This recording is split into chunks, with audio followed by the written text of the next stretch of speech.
Is your mid-back stiffness bothering you? Watch this video and we'll show you easy, quick ways to improve your mid-back mobility today.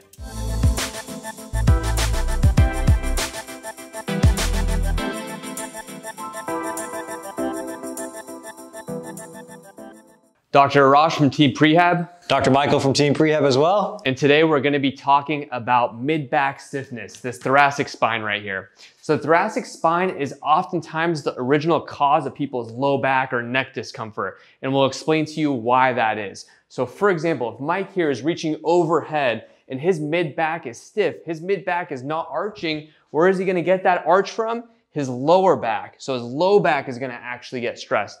Therefore, his mid-back is not actually moving appropriately, so it gives its mobility over to the low back because it's compensating. So you don't want to compensate from other areas. Another example may be if Mike is rotating his head to the left, and let's say he's only rotating his head from his neck, he's going to stress his neck a little bit more. But if he rotates his mid-back a little bit more while he's rotating, it'll take a little stress off of the neck to achieve that same end goal.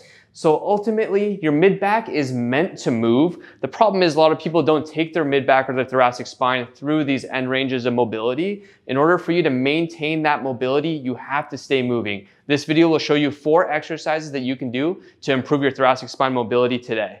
And if you guys have been liking these videos, make sure to give us a thumbs up.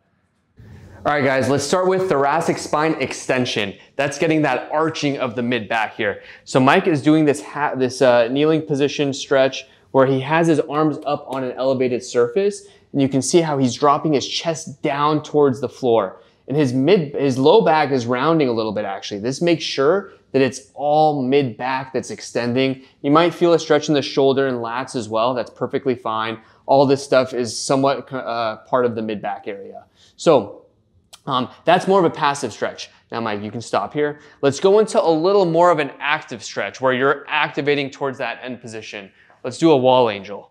Now we're going into a wall angel where Mike will have to actively extend his mid-back. His knees are up to make sure that he doesn't compensate from his low back. And now he's reaching all the way overhead, and that mid-back is really gonna have to extend to make sure that he keeps his arms on the wall the whole time. Is that where you feel it, Mike? Oh yeah, shoulders too. Shoulders as well. So you wanna go nice and slow and go within your tolerance. If you can't keep your arms all the way against the wall, that's fine. Get as close to the wall as possible and make sure that you don't cheat from the low back. This is a nice variation to the traditional wall angel where people are standing up.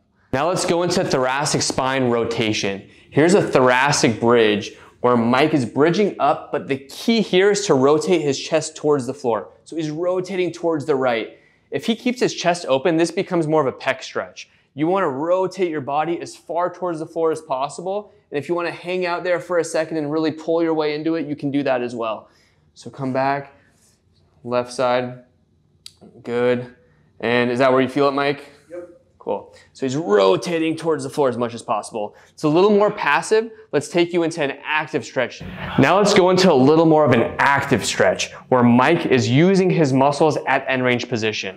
So right here, Mike is rotating to the right towards this anchor that we have here. And then he pulls open to the left as far as he can, initiating with the shoulder blade. But you can see how this is getting great left rotation. And then he's getting some right rotation as he lets that arm fall forward and just repeating back and forth.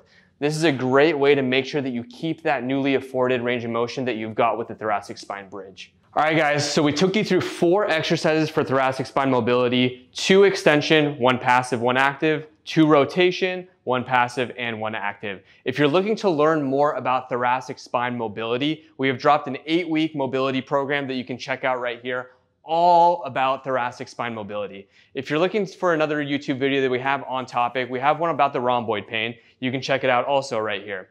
If you like this video, let us know, give us a like button, make sure to subscribe down here, and let us know if there's any other topics that you guys want us to talk about. Until next time.